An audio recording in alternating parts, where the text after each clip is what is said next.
We're live with Skywalker Boxing Media, Team Mo Boxing, no problem. We got Papi Chunyeyo in the house. Papi Chunyeyo, heavy on the Papi, light on the yayo.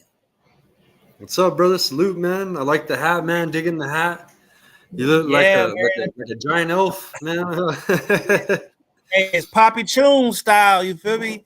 Like, today me and the old lady, we went to go take some picture. We did a photo shoot with some rescue horses. So we just like to do something cool like this around the holiday time. So we keep it on the light side of the game. You feel me? Nice, man. Hey, we had some crazy fights this weekend, man. Jaime Munguia, big upset of the, they're calling it the year, man. Finished the year out, one of the biggest upsets. We kind of knew with him and Canelo, but we didn't expect this opponent to starch him like that, man. Crazy. Wait a minute. Hold up a second now. Hold up a second. We got to make sure we balance this thing out. Y'all know how we get down. We do like to cook, but we got to stop as a boxing aficionados, pugilists, or whatever, all that. We got to stop saying things are the biggest upset of the year. Because what does that really mean? It means that the person that was fighting the other person stood no chance of winning, not a puncher's chance or nothing, right? Unless the fight's fixed. Yeah, unless the fight's fixed, you feel me? The man standing across the other from the ring from the other man always has a chance. So we got to start giving credit to the opponents as well. Maybe, great punch placement, perfect punch placement, poor defense. You feel me? We also got to stop making these guys sound like they're invincible. Because if you make them sound like they're invincible and they get cracked, you feel me? Now they got to answer for that. Anything can happen in boxing. You know what I'm saying? You never know, man. We've seen some pretty big upsets. You know what I mean? And Jaime Munguia just fought recently. I seen him in September in Phoenix. Hey, he was trying to stay busy, man, after this Canelo loss. And credit to Jaime Munguia. I guarantee he'll be back. My opinion, if I were to give him any kind of criticism, Ernest, though, his offense is on point. But you got to work on that defense, man. You never drop your guard in boxing. You never drop them hands. You know what I'm saying? You bring the motherfuckers back home, cover up that chin. So that was a big mistake, man. That's like a rookie mistake, man. Definitely get back in the lab and work on that defense, Jaime. Best of luck to you, man. Yeah, honestly, Jaime he's a warrior, bro. We've seen him look like he was out on his feet several times, but ultimately he comes back and gets a stoppage. Ultimately, he gets to the end. People who want to say that the people that he's fighting are bums. Maybe. You know what I'm saying? You could make some arguments for some of them, but it's boxing. You know what I'm saying? So he'll be all right. We just got to stop acting like, we got to stop making gods out of people. They put their pants on the same way you do, one leg at a time. Right. Hey, man. There was an amazing fight yesterday. I want to talk about, man, the Rocha Curiel, man, Alexis Rocha and Raul Curiel. Amazing fight, a war, a lot of action, back and forth. Man, it was a perfect draw, man. If you give a fight a draw, that was the best fight to give them a draw. I'm looking forward to the rematch. Both guys went out and put on a show, man. Like, they were hungry for that win. They didn't want their O to go. Or actually, Rocha's already been defeated, but man, that was a good fight, bro. Yes, sir. I think I picked split decision in favor of not Rocha, but the other guy. I selected split decision pre-fight for that one. Yeah, I went with Curiel. I felt like Curiel was the goods, man. And I especially enjoyed that they had, they was really beefing. They was beefing, like they was talking that good trash to each other, and it felt authentic. And then, sometimes you can build up to something and it it seemed authentic, but when they actually got to fighting, it was like, yo, I thought you wanted to push his throat back, but you running around the ring type shit. These guys gave us what the fans are looking for. That's what boxing is about. 50-50 matches where you don't know who's supposed to do what, and people need to test themselves to really find out who the best is. Love that fight. I don't want to say candidate of the year because, man, there's a whole lot to choose from. But I could see it again. Right. Maybe they could do it 3 times. Hey, Scrappy Ramirez, man, another guest that we've had on the show in the past. He fought Ephraim Bowie from Texas, from Sugar Land, Texas. That fight right there, man, Scrappy, man, he was going hard, man. He just suffered his first loss, his last fight against David Jimenez, and that was a good fight, man. Scrappy was fighting a little dirty, bro, but he was getting the job done. He was landing a lot of uppercuts on him. Yeah, it was a good fight, man. Yeah, that fight was definitely interesting. From what I remember from our past interviews with Scrappy, it seems or appears as though he's a latecomer to the sport, and when you're fighting at those sorts of weight classes, man, you gotta learn fast, because you're talking about short guys who are speedy, who have all sorts of tactics they've been honing since they were little kids. And from the last fight that I saw Scrappy, we saw that there were some defensive deficiencies or what have you. It looks like he shored up a lot of those deficiencies, but there are still some deficiencies that come with time. So overall, I thought he did an amazing job. But again, what I'm saying, he was the huge he was a huge favorite to win that fight. But so we got to give credit to the other guy, because, man, that left hand, man, he was giving Ramirez some problems. Every time he'd catch Ramirez off on different rhythms. He was hitting him straight down the middle, and I mean he was cracking him. He cracked him quite a few times, but at some point, Scrappy they got into their bag. They started switching the rhythm up. Hooks start coming around the guard. He was catching them. He was setting them up. But as you're watching the fight, you see the Bowie dude. He's in there to win, whether he's knotted up or not, whether they had headbutts or not, whether he was getting hit low or getting held on or not. He was cracking Scrappy, and you actually hear during the fight in his corner where Scrappy's coach was telling him to shoot the 2 hooks to the body, feint, and bring it back up top again. And Scrappy would say, "Oh man, hey, listen, I'm gonna just keep touching him. I gotta be careful." That lets you know right there that the man across the ring is respectable, has some power, and he's just saying what it is. You don't hear that a lot. Right. Man, Picasso got a win. He's looking good, bro. He improves to 31-0. That's Picasso, man, super bantamweight, man. That dude's the truth right there, man. So he defeated Jensen Coelho by 3rd round KO. It was on Top Break. It was a co-main event to Jaime Munguia. That was a good fight. I'm trying to think of other good fights that impressed me. Charles Conwell. Yeah. Hey, listen, man. Charles Conwell, bro. Charles Conwell is Hey, y'all better not sleep on him. There's a lot of distractions out there. Charles Conwell is not to be played with. You understand? He is a boogeyman, bro. He does got a body. I don't mean to brag about that. In boxing, it's kind of a sad situation when a fighter takes another fighter's life in the ring. You know what I mean? But this guy is definitely dangerous. He can crack. He's very. See, when I was watching him fight, bro, he looks robotic, man. Like anything you throw, he's gonna double or triple it back on your ass. You know what I'm saying? Like he's that competitive as far as he's just a monster, man. You know what I mean? You land one shot on him, he's coming back with 3 or 4 on your ass. You know what I mean? That's just the kind of fighter he is. Yeah, Charles has he sparred Terrence Crawford earlier on in his career. So you can't take you can't take the information that he's been able to just, you know, process after sparring with somebody like that. And to know that both those guys are now in the same division, man, I know people are gonna be like, "Oh, he sparred Terry Crawford," blah blah blah blah blah. No, this dude's from Cleveland. Terrence is from Omaha.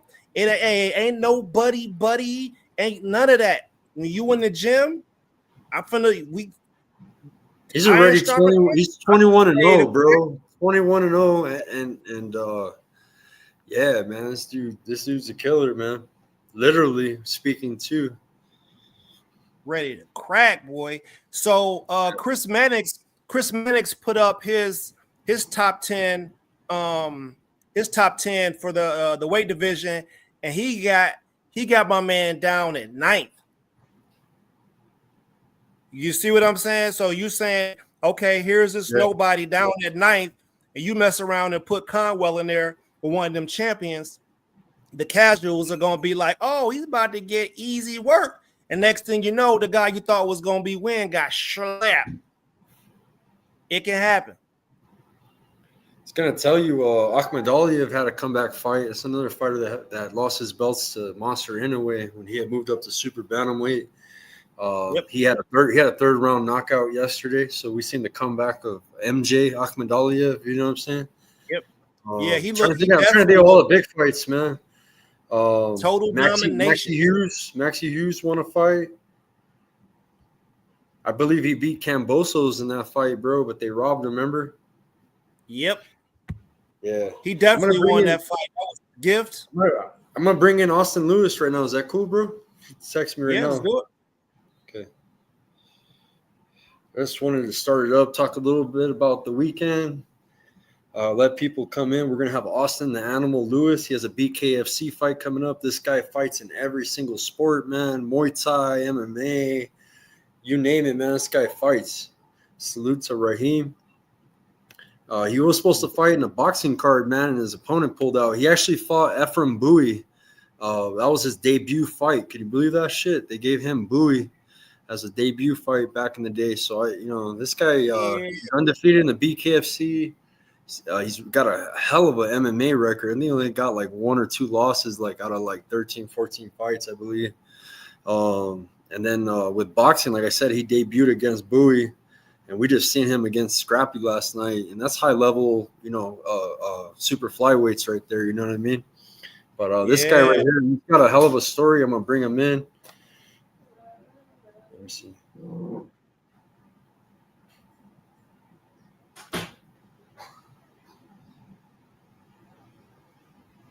Raheem.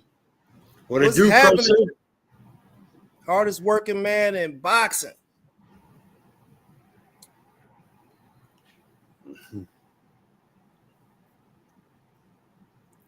Yeah, Raheem, man. I definitely we have a huge event that's gonna be happening here on January 4th. Jerry Forrest, the heavyweight from Newport News, is involved in it. And listen, man, it's we doing something real big here in the Tidewater region, man. We're about to start having a lot of fights here. I think there's like 25 belts that are going to be on the line for that day.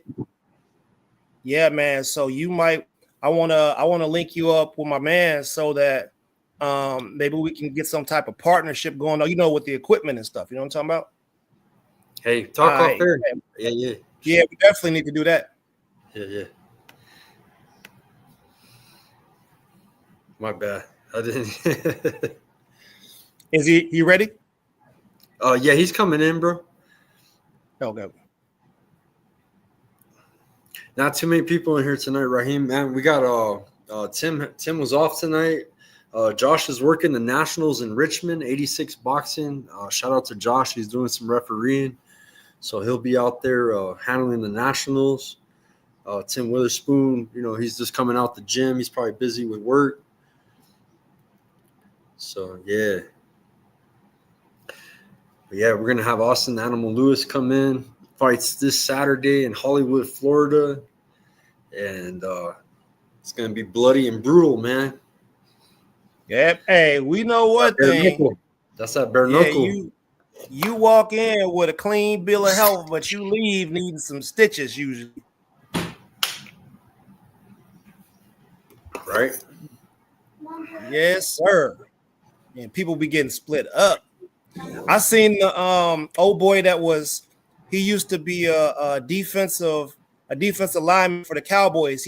I can't think of his name right now, but he went to UFC and now he's in bare knuckle. He was the dude that got kicked off the team for domestic Oh, abuse. Matt Perry, Platinum Mike Perry, or Mike Perry. No? This is a big black dude. He about 6'5", Whoa. 290. I can't think of his name right now. There's a few, bro. A lot of UFC goes, and then you're seeing a lot of boxers successful in bare knuckle, man. You got Angulo, bro. Angulo's a fucking monster in bare knuckle, bro. You know what I mean? But look, we know the difference between boxing and bare knuckle when you're wearing something that's padded versus having no protection on your hand. Right. There's a major difference. You can't absorb the same shots you absorb in the boxing match because what them shots might split you.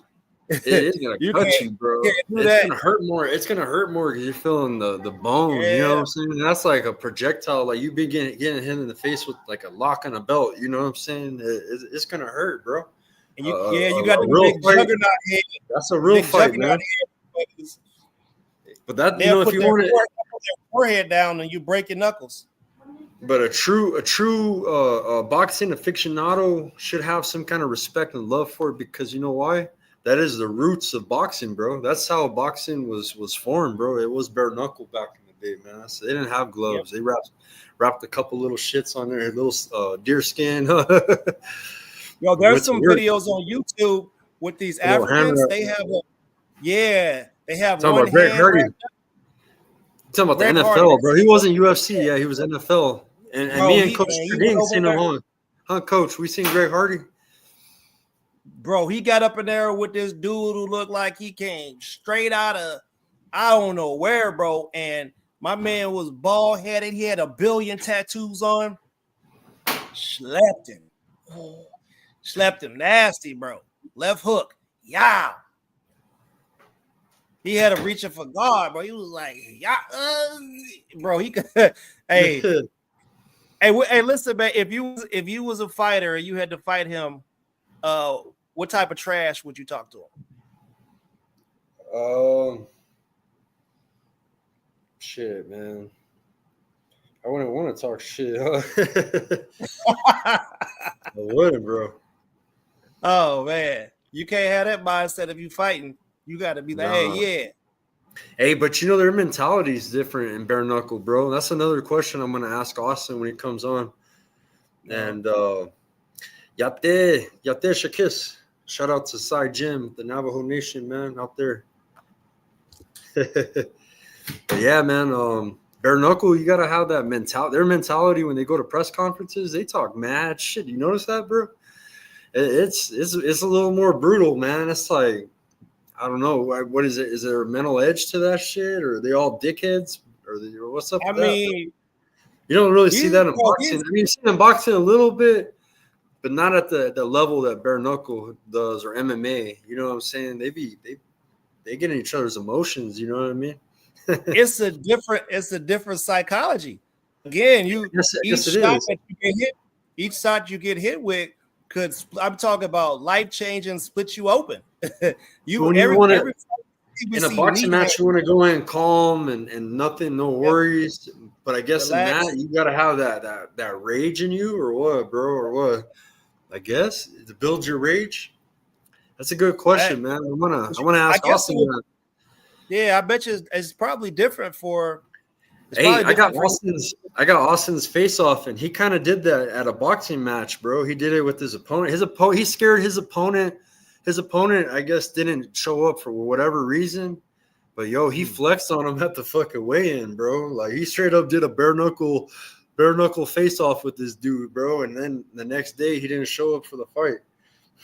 Oh man, that's wild, bro. I'm gonna show it to you, bro. I don't know if you remember that at Legacy. We just had he was supposed to fight a boxing match, bro, and his opponent pulled out. and I gotta show you this video, bro. But he did the same shit I'm talking about at a boxing match. Watch I this agree shit. with you, coach. Hey, that's Here good he is. marketing all Look, day. there he is right here. Look, watch how he gets in his face. Look.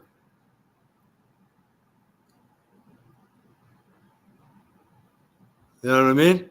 Yeah, he looked at him like, yeah, you know, you're getting ready to have a problem, right, boy? What, motherfucker? You're getting ready to have a problem. If you better have trained. Yeah. I got two of them ready for you. This one's called Whipper, and this one's called Snapper. Which one of them you want first?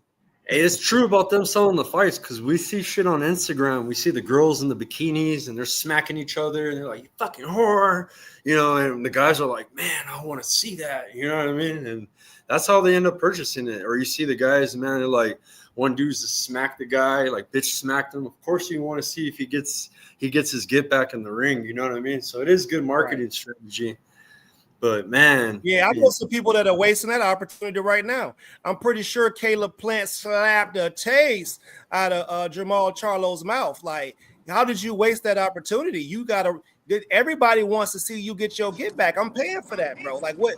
How are we 2 years out and we haven't gotten that fight yet? Yeah. How you doing, brother? Good. How are you? Hey, it's Luke. We got Austin Animal Lewis in the house. Professional boxer, professional Muay Thai fighter, MMA, bare knuckle, undefeated in BKFC. How you doing, brother? I'm doing pretty good. How are you? Good, Austin. It's a fight week for you, brother. I appreciate you coming on, man. You know, I was supporting you before your last boxing match. I was just telling them, man, I said bare knuckle, the mentality on face-offs is different in boxing. And I noticed it when you flexed on your opponent and he didn't show up the next day. You know what I'm saying? But we're just talking about bare knuckle, how it's different, man. And you guys really sell the fight, man, you know, and you got a big fight Saturday, man. Who's your opponent on this fight, man? Do you know anything about him? His name is Tyler Randall. The only thing I've really watched on him was whenever I was doing some research on my last opponent, Joshua Ritchie. I watched a little bit of footage like back then, because they fought each other and he beat Josh Ritchie. But honestly, this camp, I haven't really been focused on him, like, and what he's gonna do. I've just been focused on myself and gonna bring my best, because whatever he's gonna bring isn't gonna be good enough.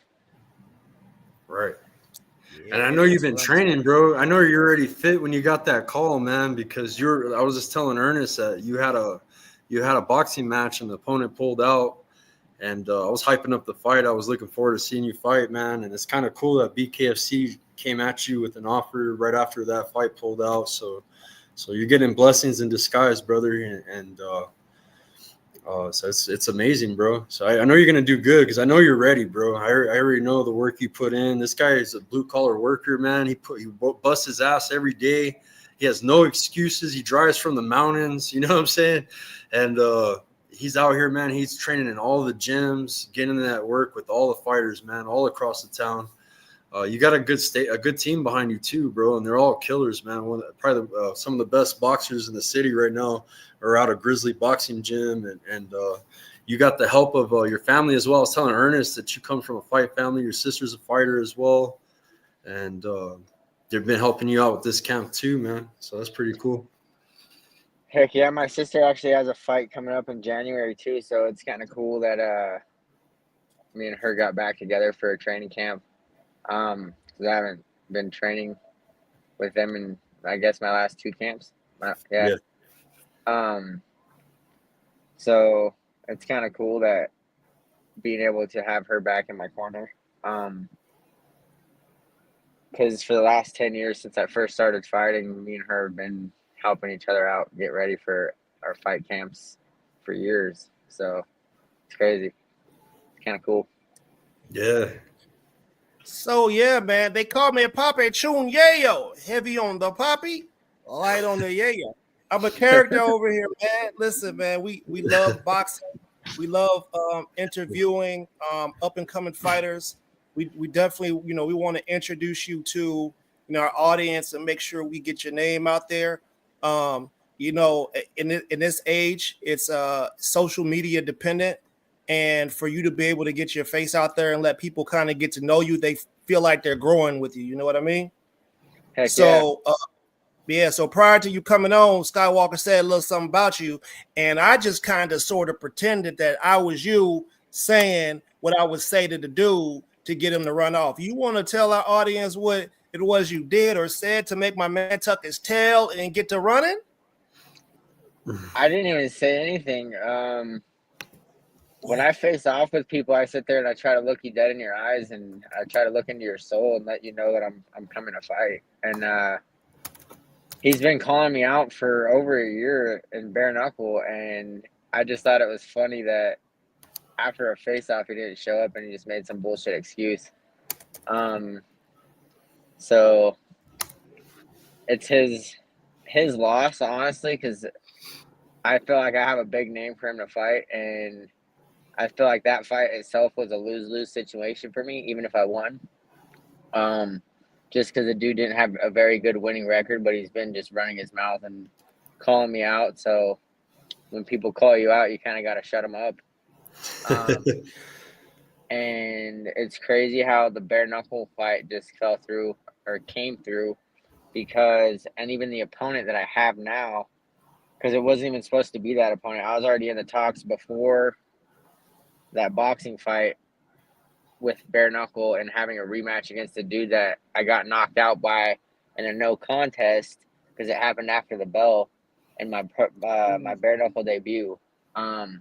And that was like all like ready to go. Me and Justin Martinez all were agreed. The matchmaker was agreed. And then that dude didn't show up to fight night, and instantly I hit up Bareknuckle, and within 10 minutes they said pretty much scratched the Justin Martinez fight and asked me if I wanted to fight Tyler Randall. And he's ranked number, I think, 3 in the world right now. So that's a way bigger opportunity. So we're jumping on that one. Hey, so I wasn't that far off. Will you go back and rewind this and see what I said? I thought you might have said. Seems like I was pretty spot on. Loving it. Hey, man. So look, last night, I watched a fight of one of your former opponents, the Bowie guy. He fought a guy that we interviewed here called Scrappy Ramirez. Yeah, we know Scrappy. So I just want to say, holy crap, man. That was your first fight? Awkward southpaw with, I mean, listen, I saw that guy execute some things where he followed my man out with 2 or 3 straight punches that got there with force and power. And that was your first fight? Heck yeah. And what's crazy is I cut 23 pounds in 3 days for that fight too. So I'm wanting to challenge myself, you know. I learned not to cut weight in such short notice on that one. But even now, I still feel like I'd give that kid a run for his money. He just hits hard, so I feel like I'd have to sit there and actually use my ring IQ and try to box with him and not just get into a dogfight and make it kind of rough. I've still been trying to call for that rematch since that fight happened because that kid just runs his mouth all the time too. And like I said, whenever people run their mouth, I like to shut them up. Especially trying to make it a fair fight, honestly, because I literally cut 23 pounds in 3 days because I got hit up on short notice. So I feel like that played into him, and like it made it to where I wasn't able to take shots as good for my brain because I just was kind of weight drained, honestly. But I've honestly tried getting that fight in Bareknuckle, but I don't think he wants that smoke at all. Hey, let me do something real quick. Let me ask you a question to trick you into explaining the psychology of this whole thing. This is the question I would like you, because again, we want people to grow with you and people to get to know you, right? So what was it in your childhood? What got you into wanting to compete and physically express yourself? Can you please explain to the audience what that is? What's that thing that's ticking in you that makes you want to go out and brutalize somebody, but in a way that's better for society. So it's kind of funny because I told one of my friends this the other day, and this is crazy because most people come from like street fight backgrounds and stuff like that. I've never been in a street fight. Bareknuckle is the closest thing I've ever been to a street fight. But what got me into actually wanting to fight and compete is I used to watch WWE, and this is when I was a child, like 6, 7, 8 years old. And I used to always want to be a WWE superstar. And then I found out that it was fake when I was like 12, 11. And then I started training for boxing. And it's crazy because my first fight ever was actually 10 years ago, 11 years ago. And it was supposed to be a boxing match, but like the week before, they said I was better at kickboxing. So they switched it, and I started fighting. And now this is going to be my 31st fight. But it all started because I wanted to be a WWE superstar. And now I'm actually fighting in front of millions of people and actually fighting like a warrior. So that means way more to me than doing some fake stuff. That's pretty cool. That's definitely interesting. Is Was your your sister the sister- same way? Do what? Is your sister the same way? Roughly. When she first started out, she started fighting at 105, but she's actually fighting in January, like I said, and that fight's at I think 113. So, roughly about the same weight. Like I fought at 112. My last fight was 118, but I actually weighed in at 116. But that was still crazy. I had that was actually my best weight cut that I've ever had. But I cut from 148. August 3rd, I went to LA, and that was like a 2-year anniversary of my niece passing away. So that's why I went to LA, because that's where she was passed away at. And that's actually what got me started back into training, because before that, I was honestly depressed. And I made myself a promise August 3rd that when I got back to New Mexico, that I would get back to it and get back on it and start training. And then since that promise, I made her, myself, and God. God's been doing crazy things in my life, and like I said, I was supposed to fight 2 nobodies, and now I'm fighting for the number 3 spot in the world. So it's crazy. That's It is. Yeah. Hey, this is. I say this to a lot of people. You know, myself. I say it to myself. I say it to people around me. You know, when you speak, you put an intention or a goal or something like that. You say it out loud. You write it down. Every action gets an equal and opposite a reaction, right? So you say positive things and you put goals out there. It's going to happen. You know, it might not happen the way you want it to happen. You might have some turmoil in between you getting to that goal, but you keep pushing, you eventually get it. You can create whatever you want. So putting that energy out there is you're going to get it. You know what I'm saying? It comes in abundance. That's just how it works. You know what I'm saying? And you explaining what you explaining and giving these people, you know, a little piece of yourself or information out there. Y'all learn from this, man. The psychology is important. I see the discipline, bro. You know, we see fighters for what they are, bro. And I see he's very disciplined, man. Very goal oriented, like you said. He's got that goal. And his niece, man, he fights for his niece Malaya, man. A lot of people in the gyms, they know about his family. His niece was a fighter too, and so they know, you know, this family's about it, man. You know what I mean? Exercise. This one's another crazy thing that I was thinking about the other day, just driving home from work. But on my sister's 4th professional fight, she fought for a world ranking, and she actually, I think it was for number 5 in the world, and she actually won by armbar. And this is actually my 4th professional fight, and I'm fighting a world ranked fighter, and now it's just history replaying itself, I feel like. So that's another fun fact. It's just crazy how stuff happens like that. Yeah, that's dope. Hey man, you fight in everything, man. I want to get him a better opportunity with boxing too, bro, because he does train with boxers all the time, really good boxers in New Mexico. He puts in a lot of sparring with a lot of the best, in the city. And that first debut fight, that's not fair, bro. You know what I mean? You deserve another shot.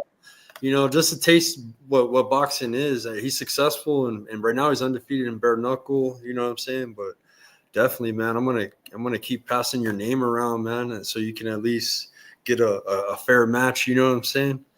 Heck yeah, and honestly, like not talking myself up or anything, but I think that last fight would have honestly been a walkthrough for me because that dude, I've seen him. He's known around Albuquerque, and he just quits and fights. And I was technically lowering my standards because I don't like fighting crappy fights. Because if I lose that, it's a big risk for myself because it makes me like, oh God, this guy's really not that good, Yeah.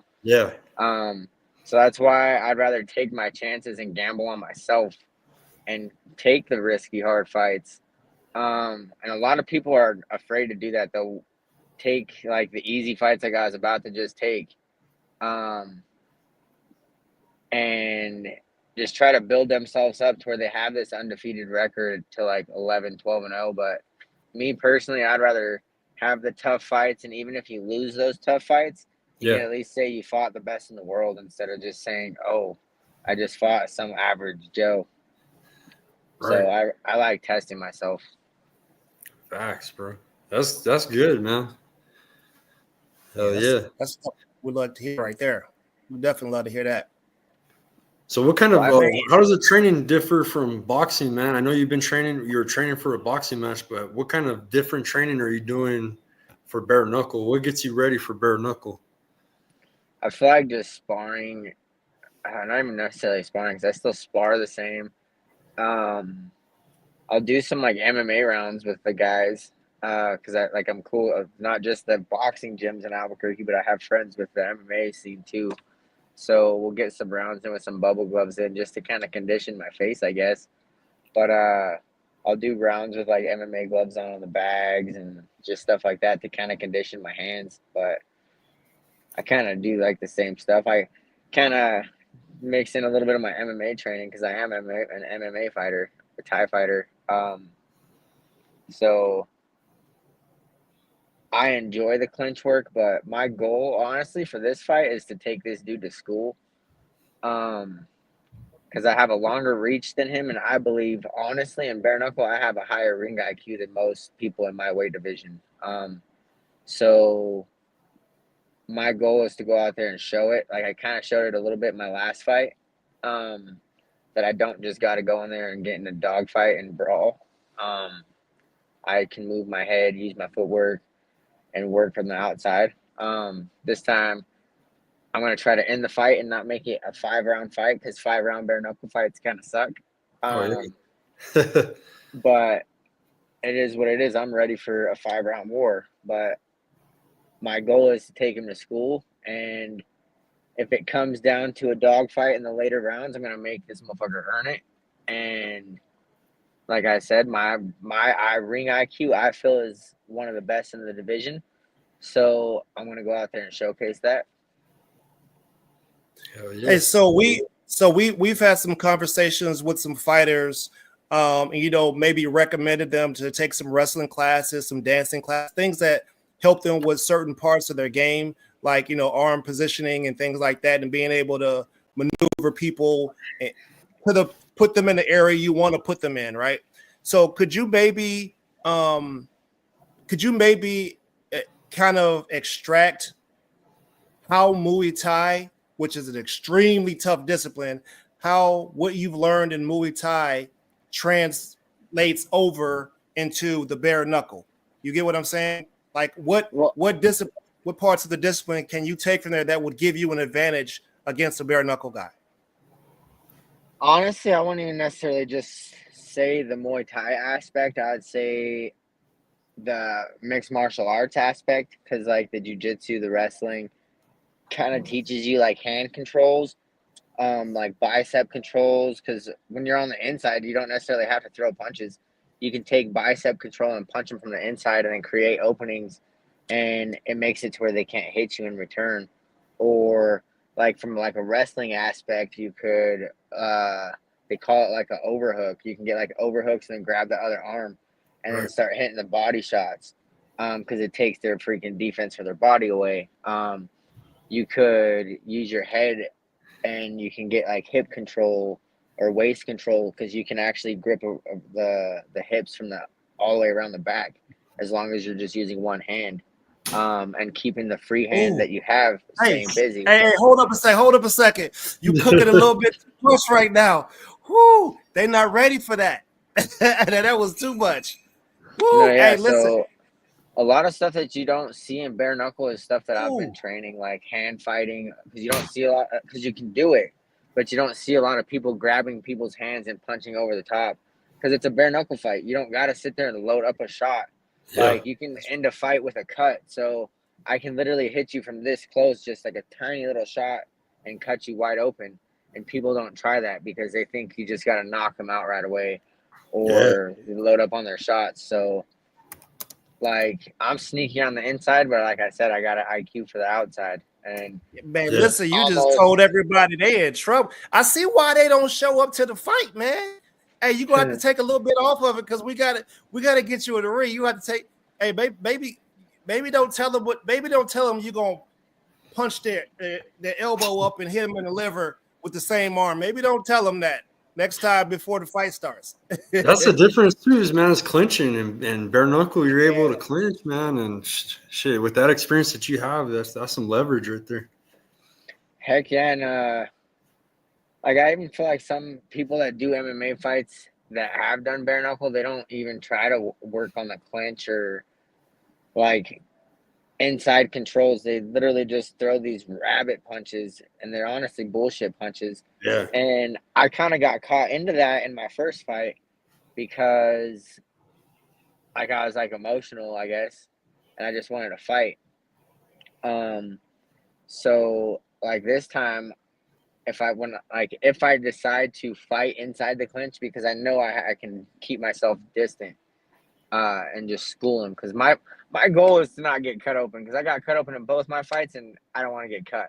I want to come out looking pretty and showing that I have skills to be at the top and dominate, just like Austin Trout. Like Austin Trout's a bad motherfucker, because he went and fought Luis Palomino in bare knuckle. He was like 9-1, I think, or 9-0, with 9 title defenses, and freaking Austin Trout went out and schooled him. So, and he came out with looking pretty at the end, maybe a couple broken hands.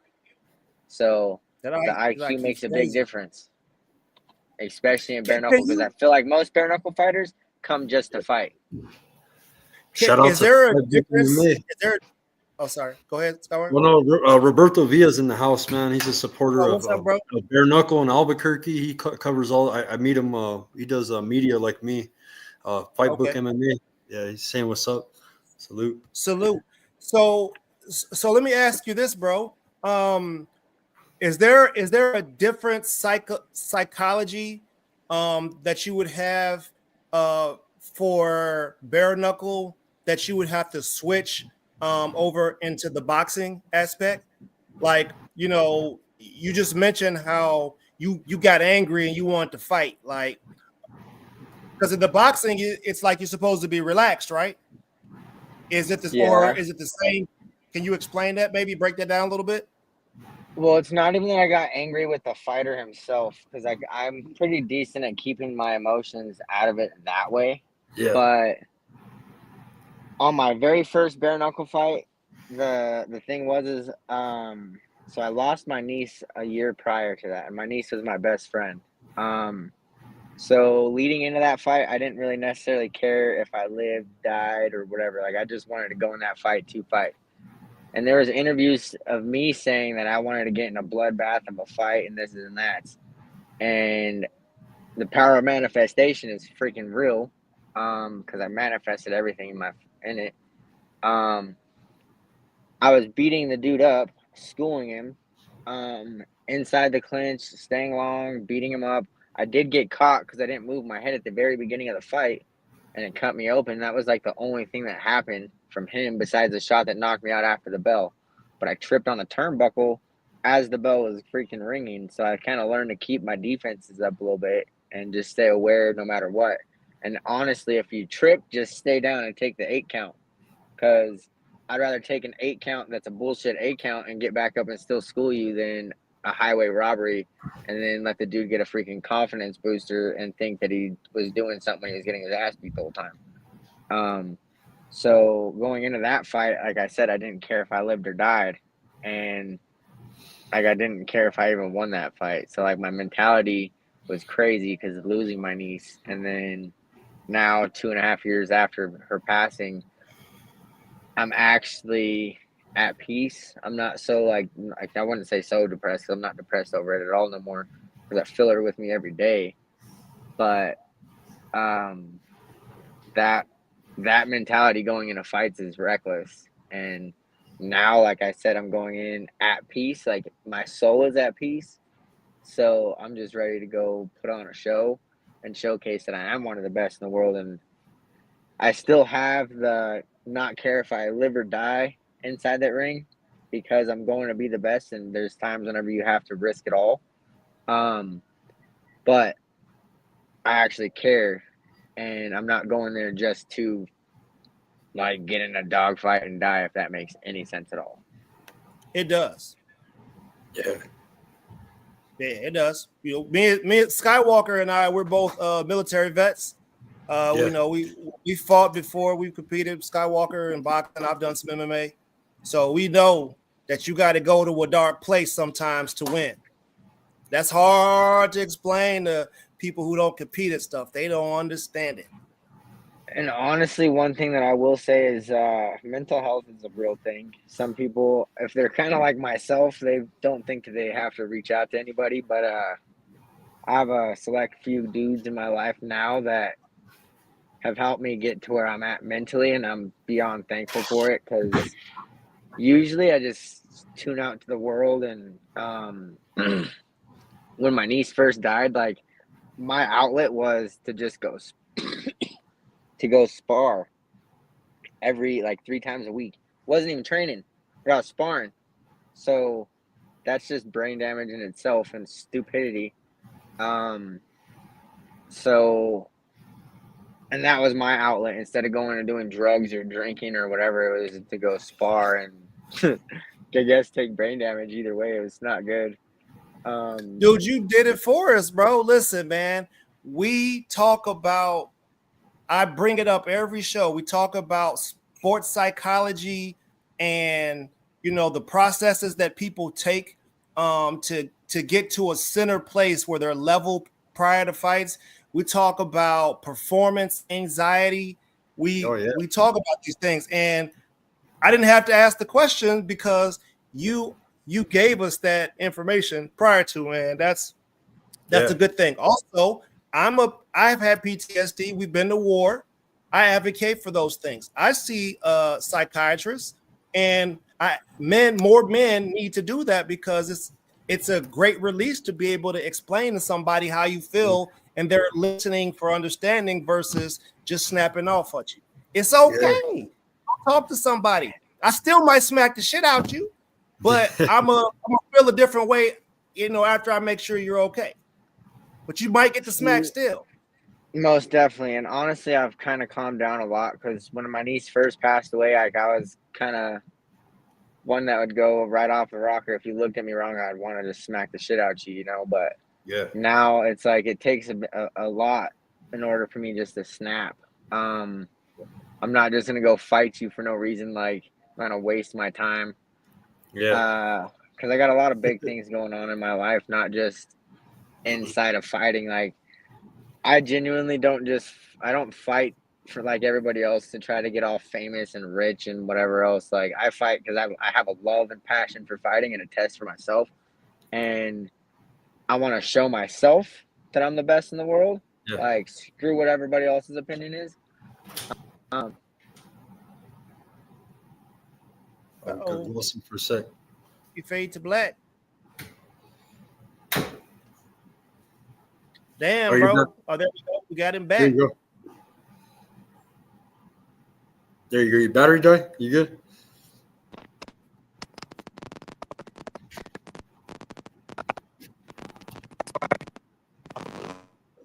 You probably got a phone call. Maybe it cut out. Okay. Here it's coming in a little staticky, brother.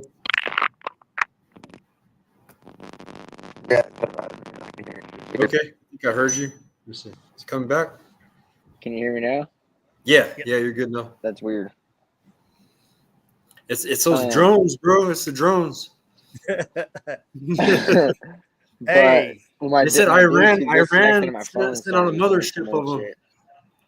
hey, listen. Do what? You know who gonna be the biggest victims in all of this?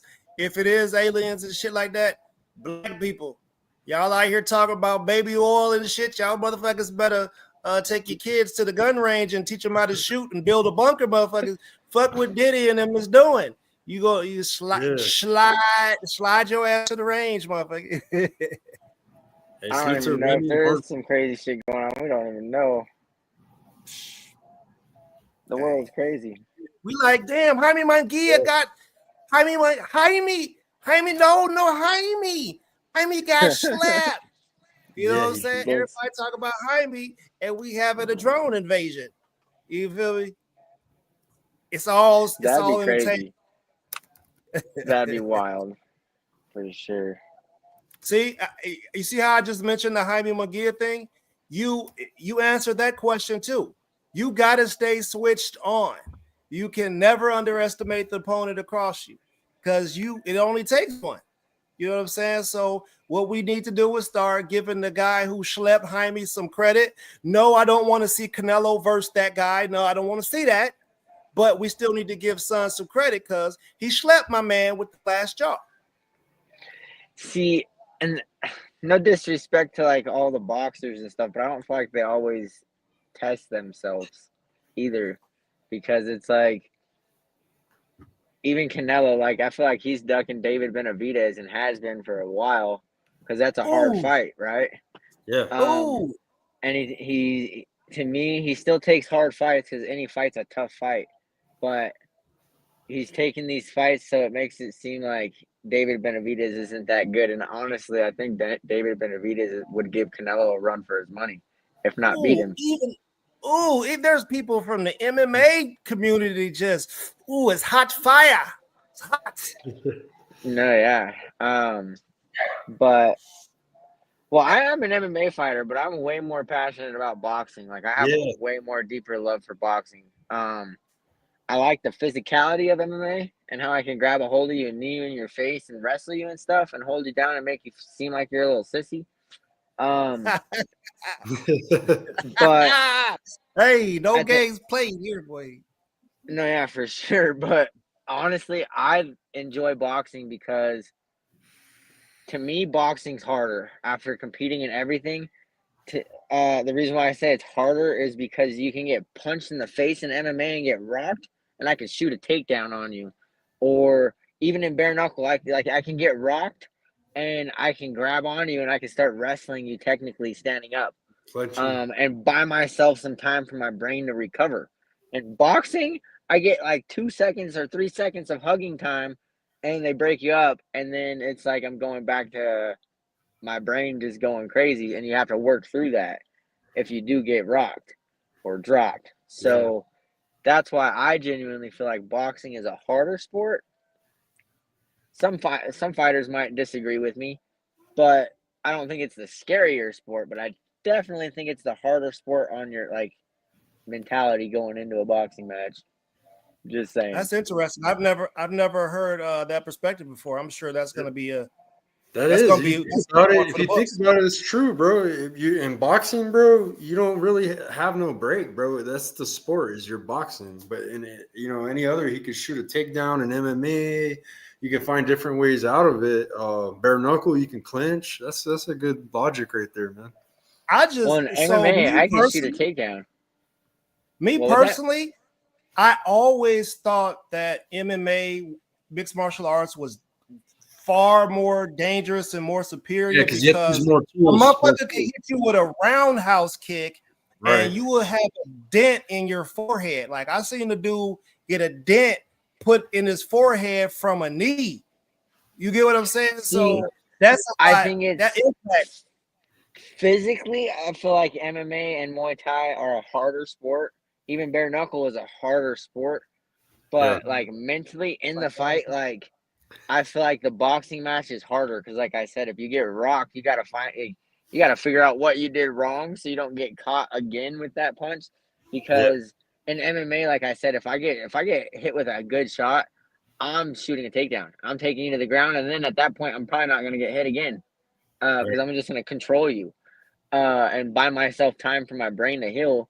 And then when the next round starts, we can start back up on our feet, and I can because I'm recollected, my brain's recollected. But in MMA, even Muay Thai, I guess Muay Thai, you get caught with something, you can kind of clinch a little bit, but they still break you up. So it's still not the same as an MMA fight. Okay, let me put the pressure on there. I got to put some pressure on there since you're a very intelligent, high IQ person. Mike Tyson in his prime, 225 pounds, versus John Jones in his prime, 220 pounds. Who would have the most mental pressure? What do you mean by mental pressure? So and it also depends on what fight you're doing.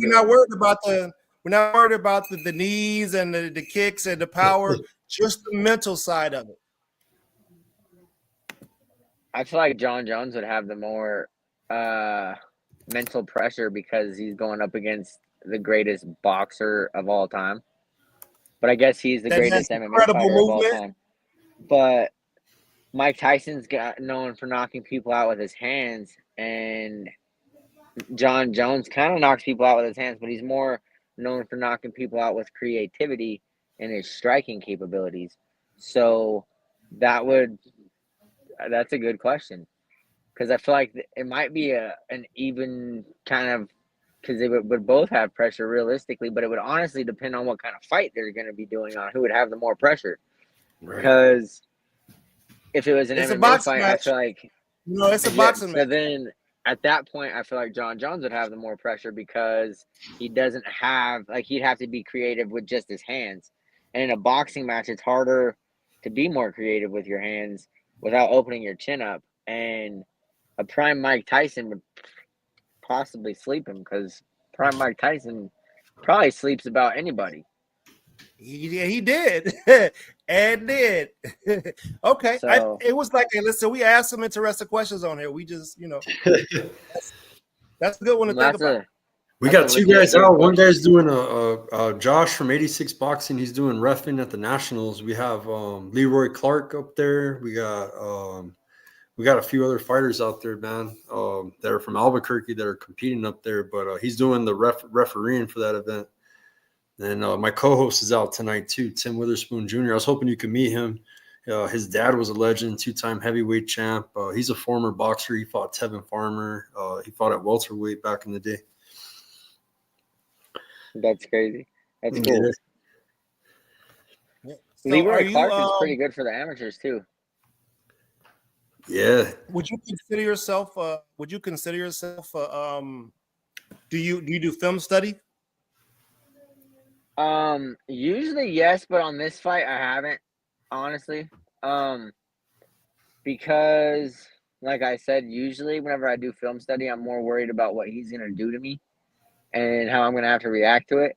But I feel like I have not such a high IQ because I don't have the highest IQ, but I do have a pretty high ring IQ.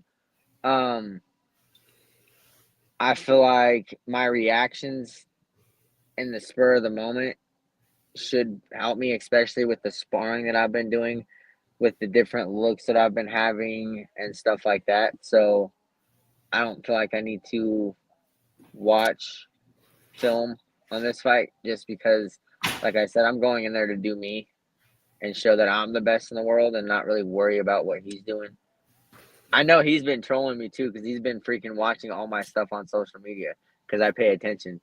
And I just think that's hilarious. Yeah, he's probably nervous, Yeah. man. Yeah, hey, we done messed him up. Now he gonna turn the knob down a little bit. He gonna take it to maybe 1.5 on the 10 scale. I got a good question. Listen, and this is not to sound like, hey, you're gonna get cut, but more than likely, man, I've had a lot of friends come back from these events, man. Like my friend Randine came back from BYB, and I couldn't recognize her. You know what I'm saying? What are you gonna do with work? How does that? Have you ever been hurt? I mean, cut up like that with bare knuckle?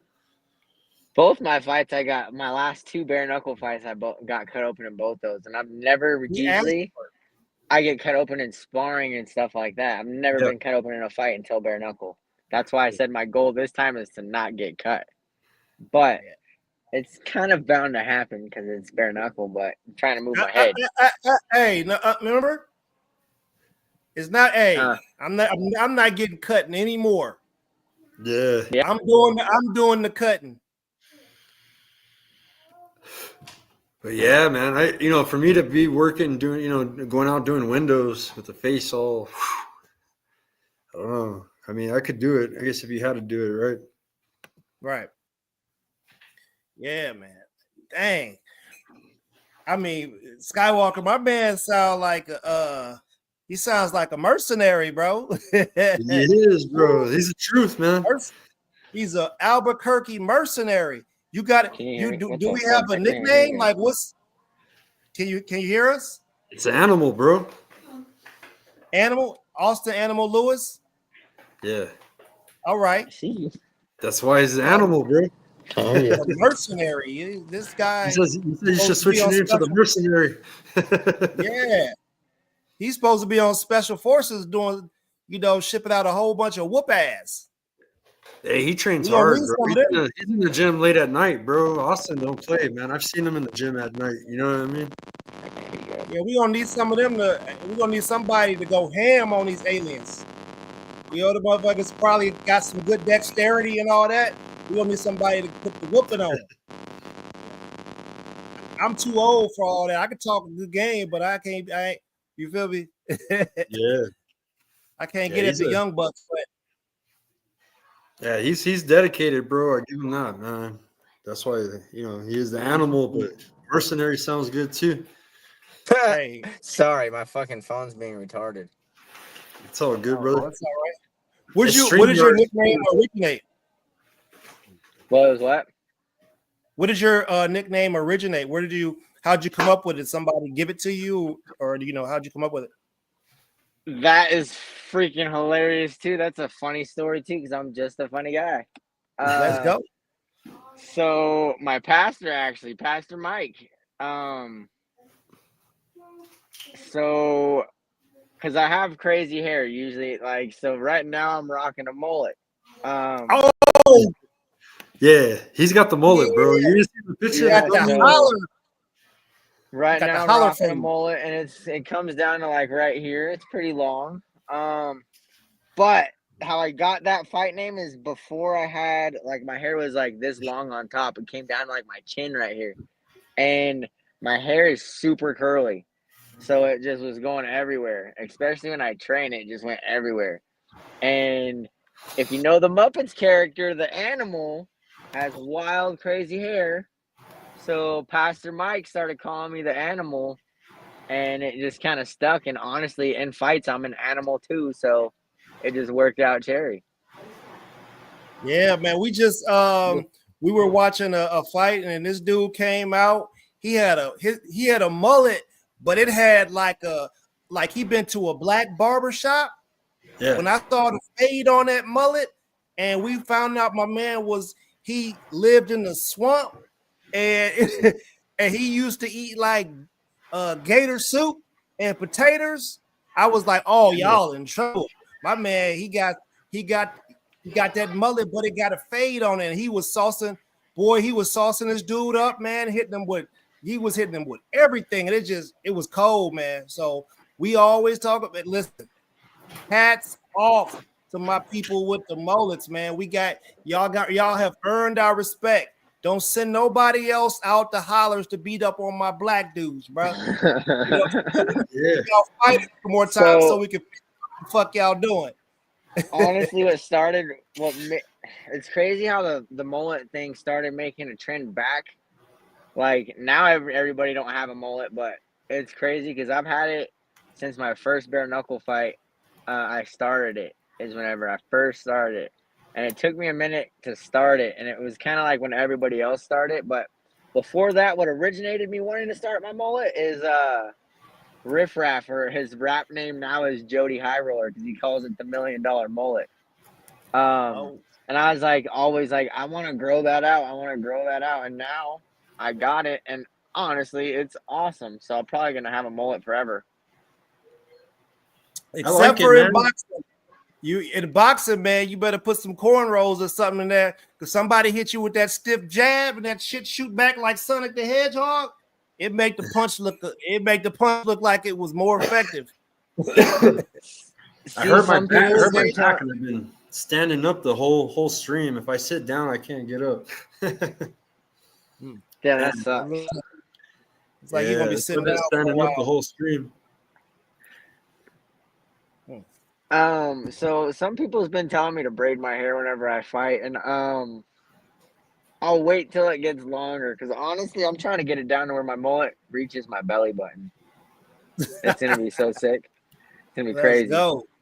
But so when it's that long, I'll probably have to braid it. But right now, no, I just let it do its thing. Be the Afro puff. All right, let's go. Yeah, man, we definitely looking forward to watching you fight, man. You let us know what platform you're gonna be fighting on. It's gonna be Hollywood, Florida, Saturday. What time are you gonna be on the undercard? Do you know like the bout schedule? I'm actually the first fight on the main card. First fight on the main. Okay, cool. So, I actually don't know that information right now because I've been more focused on the fight. Yeah, Florida, it'd be start at 8. The main card probably. I'm actually excited to be on the main card too because I freaking hate being the first fight of the night. I don't like being the first fight. Because most of my entire fight career, I've been like at least midway through the night to like the main event. So it's weird, honestly, to get there and just fight right away. Like I don't like it because I don't feel like I can warm up right away. Good enough. Well, technically, right? Don't they do their undercard, right? They have prelims, and the prelims got a lot of bouts. They got about 5, I think. So I think this one, right? Well, usually they're 3. The 3, right? Yeah, it's 3. Yeah. Yeah, and honestly, it's crazy. I'm freaking thankful that I'm on the main card because there's honestly some UFC vets that are on the prelims, but they gave us the spot to start off the main card, and I think that's awesome. Yeah, you can catch it on Amazon Prime now too with BKFC. Hey, so man, this listen. one I think it's only going to be live on the DAZN app because it's I think might be a pay-per-view. Hey, man, I'm looking forward to you saying something wild, crazy in the post-fight interview. I'm looking forward to it. After you lump my man up, split him open, whatever you gotta do, I'm looking forward to what you're gonna say afterwards. Honestly, the first thing that's coming out of my mouth is all praise to God because He's given me some strength to get through some crazy times in my life. And now, like, if it wasn't for Him, like, I don't know where I'd be right now. So that's definitely the first thing that's going to be coming out of my mouth on a microphone.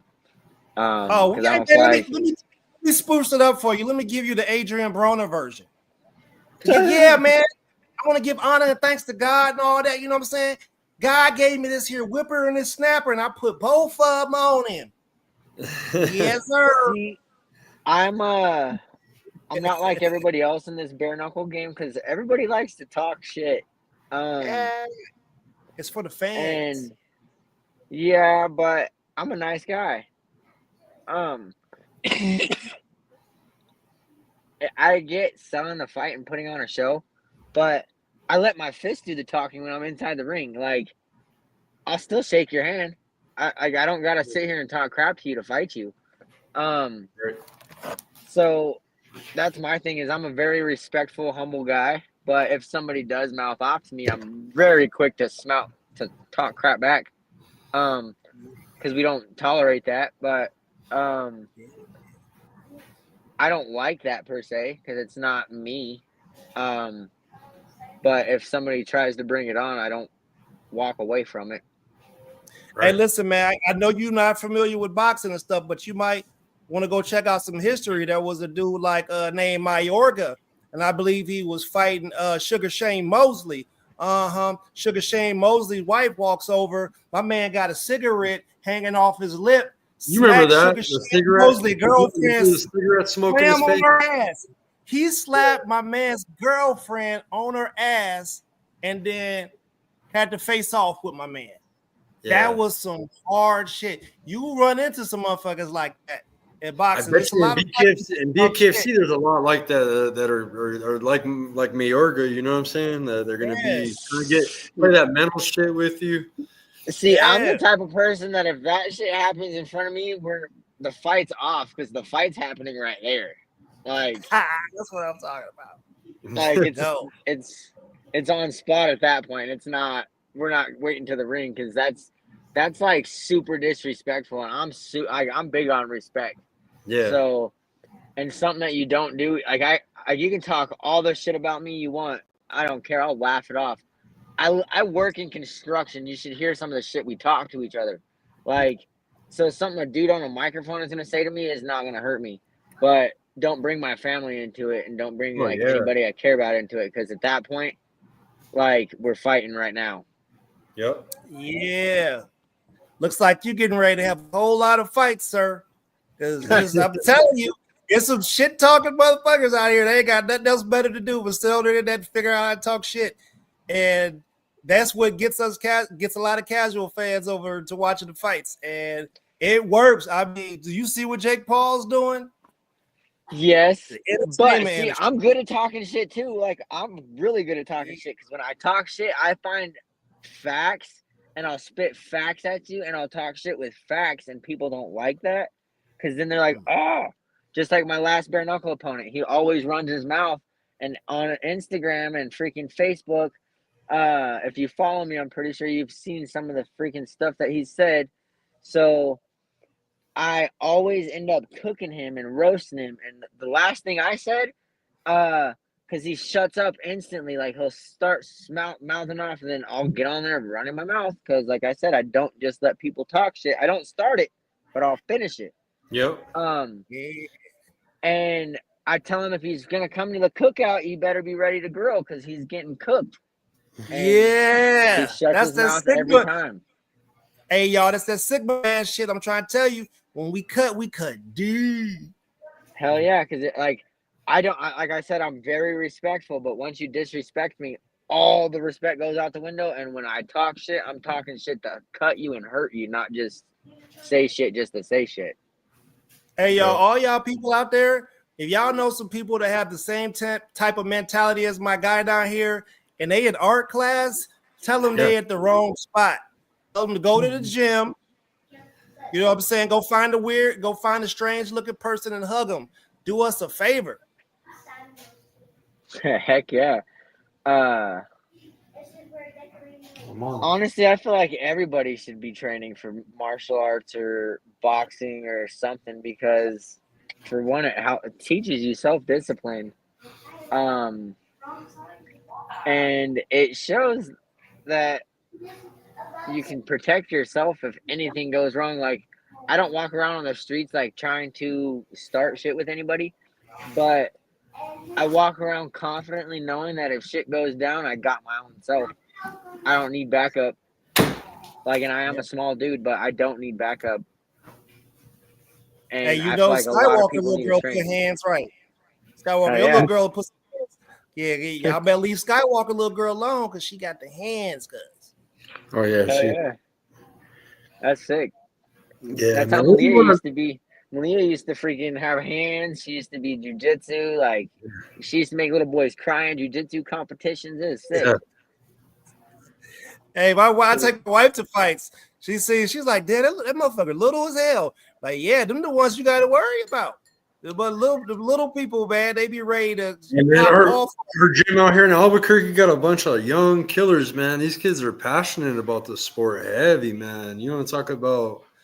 I mean, just real dedication, man. I've seen these kids, man. Anytime I go to that gym, they're gonna be there. You know what I mean? Same little faces, you know.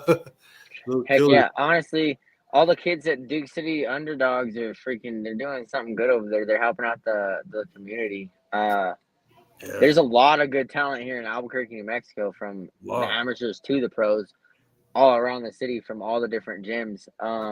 And different kind of fighters like yourself, like how you do bare knuckle. We got bare knuckle fighters in boxing gyms. We got fighters from Jackson Wink, one of the best MMA gyms, you know, in the world. You know, they train in our boxing gyms to learn their stand up better. You know, get that sparring in and stuff like that. So it's cool, man. You meet Heck all. yeah. And it's cool because some of the higher level pros that are here in Albuquerque will actually work with us lower level pros, or I shouldn't even consider myself a lower level pro because I fight for a huge promotion now. Yeah, But like they'll even work with like the amateurs that are coming up, and I'll even work with the amateurs coming up just yeah. because it's good work for yourself and it helps them get better and mature as a fighter. And sometimes in the MMA community, it's not necessarily like that. Sometimes it's more like most people stay at their gym, and I feel like if most people cross train and sparred with everybody and just got different looks from everybody, I feel like New Mexico would be an untouchable state. We got a lot of gyms in town, bro. I've been traveling to all. I've even found more that I didn't know existed. I'm like, shit, man. Like, it's a trip, man. There's a lot of good little spots here in Albuquerque to train, man. Heck yeah, Man, this next generation of fighters are going to be, they're all going to be ninjas. I mean, you think about it. We got 25, 30 years of combat on YouTube. They can go on there and watch people from the early 1900s and then see all the different new styles. I mean, these sports are evolving fast. All these kids are going to have all these different disciplines in their belt. So, yeah, you're right, man. I got a you gotta question teach. for Remy. My bad, Remy. Salute to Remy. Salute to Roland. Salute to Gray Fox, PYP. Appreciate everybody tuning in. Roberto Villa's Fight Book MMA says Austin's my man. Salute to Roberto. Yeah, shout out to them, my guys over there. He's good people. I sat with him at the Top Rank fight for Angelo Leo's fight. We were both doing media, man, and we were the only ones getting up, man, doing our thing. They had a lot of local reporters there, so we were there getting all the ring walks, and, you know what I mean, kind of bending the rules to get better content.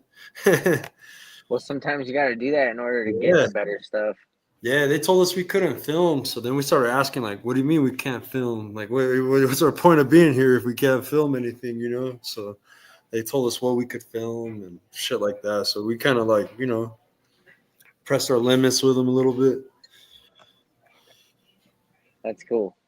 Yeah, so he taught me a lot, bro. He's a tech guy, man. He knows everything about like Ernest, you know. He's got the special camera, he's got the tripod, he's got the attachments to go on this, taking badass photos. Hey, listen, man. Hey, y'all, if y'all find that Ernest guy, you know what I'm saying, y'all stick him up. But if you come looking for Poppy Chun, he got that thing on him. You feel me? I don't own nothing. I'm broke as a motherfucker. You feel me? Yeah. My bad, Poppy. Listen, man. Poppy Chun Yayo.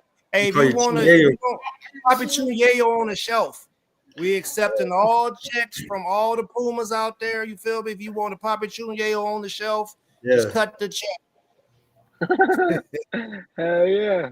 Hey, when do you fly out, Austin? You going Wednesday or what? For like press conference? Or? I fly out Thursday morning.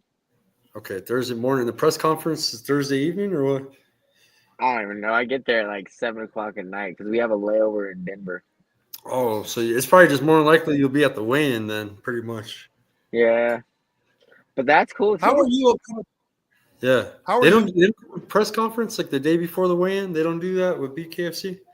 Sometimes, but sometimes they do the press conference at the weigh-ins, after the weigh-ins. So sometimes it just depends. Okay.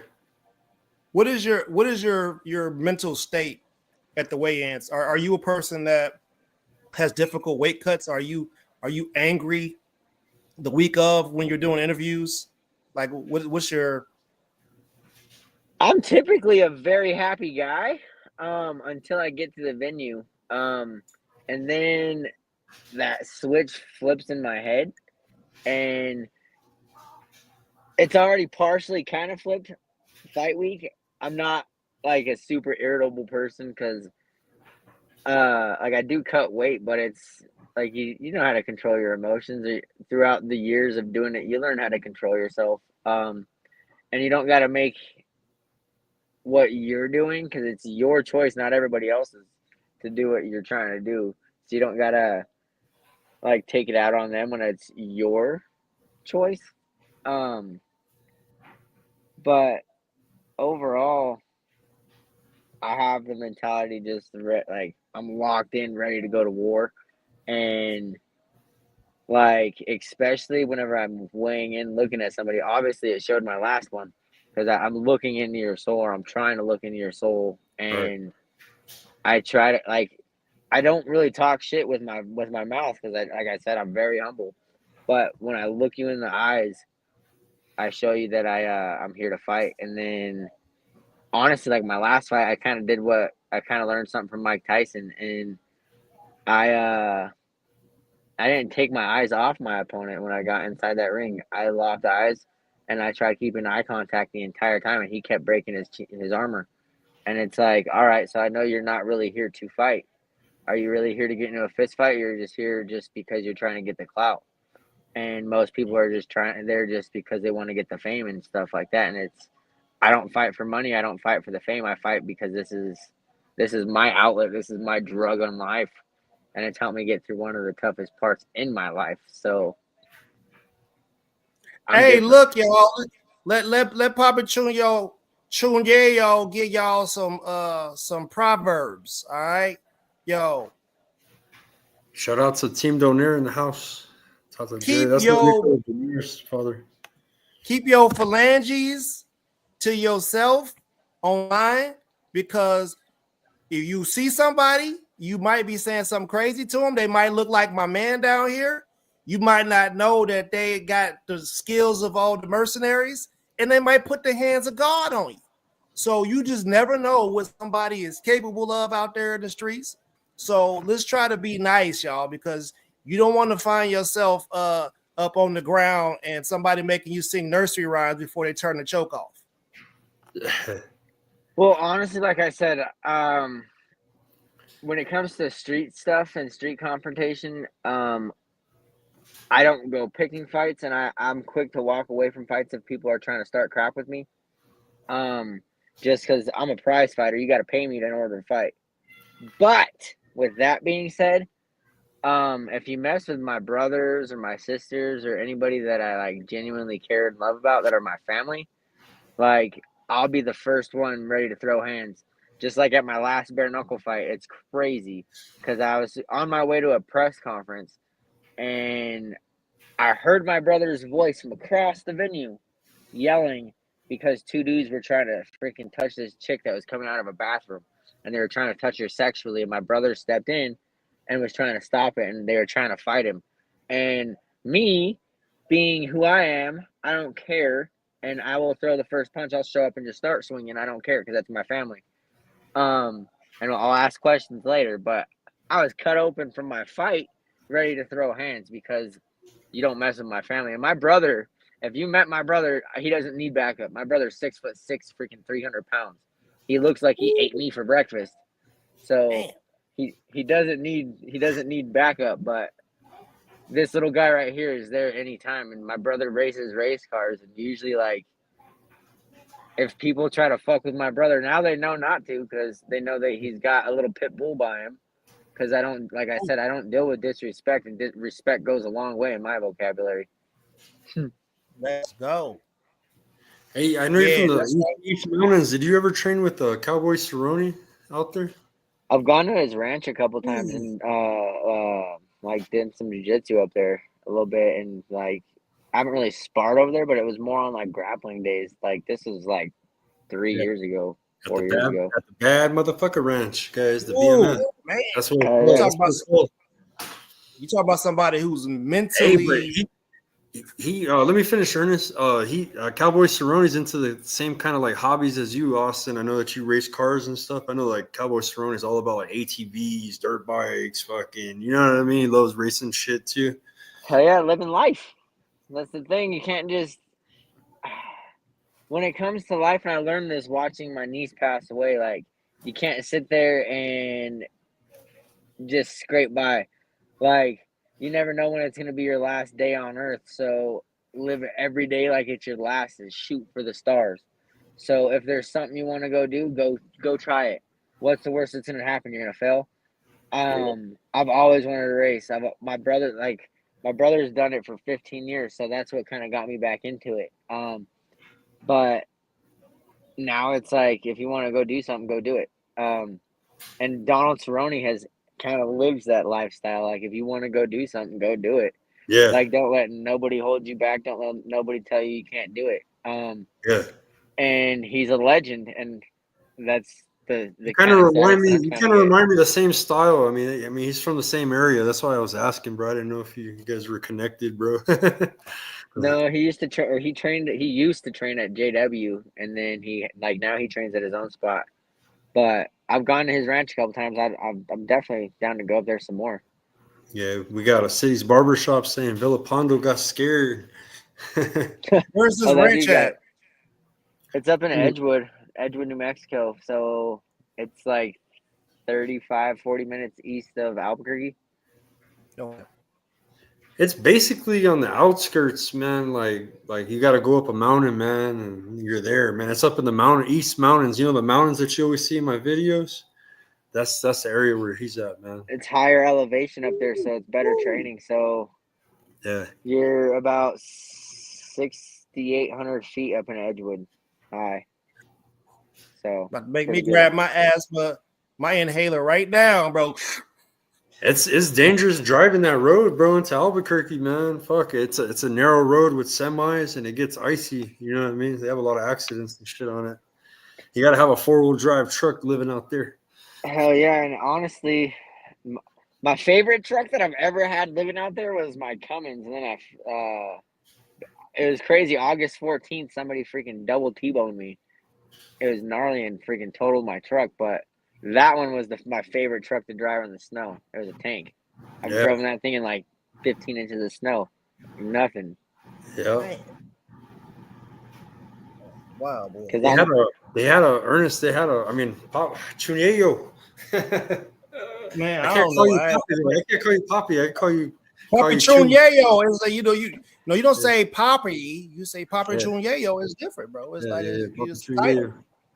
Papi Chunyeyo is like the Mister. You feel me? Yeah. But yeah, man, it's a trip out there, man. It's high Papi elevation. Chun. Oh, but they had an accident. They had it was like a dust storm came in, and they had a big pile up. It was on the world news, and it blew up dirt and blocked the visibility while people were coming down the mountain. Was it Santa Fe, or was it the East Mountains? It was one of them. Honestly, I don't even know. Yeah, I've been in a couple dust devils like that. Dust it storms was like is pretty 50 crazy car out there. 50 car pile up. 50 car pile up. Damn, that might have been right there on like east of freaking Edgewood and Moriarty on the freeway. Because it was closed down for like 2 days, 3 days. Yeah. Oh.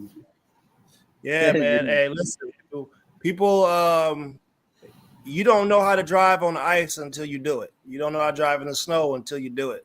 Like people, I've been in areas where people have no idea. I was raised in Michigan, so I've been in areas where people, they just don't know what they're doing, bro. And oh my God, like it's better just stay home. Like, nope, sorry, I'm not dying today. I'm not going to end up in the ditch. None of that. See, I'll pass. how I've taught myself how to drive in the snow is I grew up in the mountains, so it's like you got back roads everywhere. Nobody drives them whenever it's snowy. So just get in your car and start driving, and if you spin out, oh well, get yourself unstuck if you get stuck and keep going. But that's how I learned how to drive. Driving back roads is us country boys our way to go. Yeah. Well, hey, Skywalker, I'm gonna have to break up out of here, bro. Okay, cool, man. We had a great interview. I'm gonna do some editing. I got an app, man, so I'll get some good clips and we'll throw it out there. and I wish you nothing but luck. Saturday we'll be tuned in. I'm gonna put that over my boxing on Saturday, Austin. Oh yeah, we're gonna Yeah, come on hey, and throw listen, some. hey, Throw listen, some man, fire. don't take it personal. You know, Papi Chunyayo and Skywalker and our team, we watch fights, we analyze them, we say what we saw. It's no love lost. You know what I mean? Hopefully, you know, you don't feel disrespected. It's always constructive criticism, even though it might be in the form of a joke, because I feel like that's the best way to get lessons through. No big deal, man. Make sure you please come back and do a follow-up interview with us. We'd love to understand your psychology post-fight. All right, with Oh, the yeah, whole, for we got a whole different crew tonight. Was just me and Ernest. I mean, me and Papi Chunyeyo. I keep fucking it up tonight, man. Hey, listen, bro. They Shit. just don't. All right. Papi, he says, "Hey, the Ernest is Papi We used to make jokes. We used to call you Ernest X. Now we can't even say that. Hey, he's still here. Let's not get it twisted. We got 4 years. I got 4 years to cook, bro. I wish one of the motherfuckers would come on here. I got something for him. Oh, he's ready. He's ready to take him to the grill, son. Yes, sir. Bag is deep. I get elbow deep in it if I need to.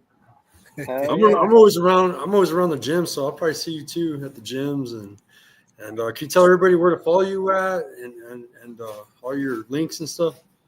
So all I have is Instagram. You can follow me at Austin Lewis MMA or on Facebook at Austin Lewis. Cool, man. Thank you, brother. Good luck, man. Kick some Yeah, ass thank Saturday. you for sure. I appreciate you. Hey, man. Much love, man. Peace. Later. All right. Thank you guys for tuning in. Much love to everybody. Have a blessed night. We got City Barbershop came in the house. Salute to Carlos. We got Team Donaire. We got Donito Donaire's father-in-law, Tata Jerry, in the house. Salute. Roland, appreciate you coming in, my brother. Gray Fox, my Canadian brother. Thank you, man, as always.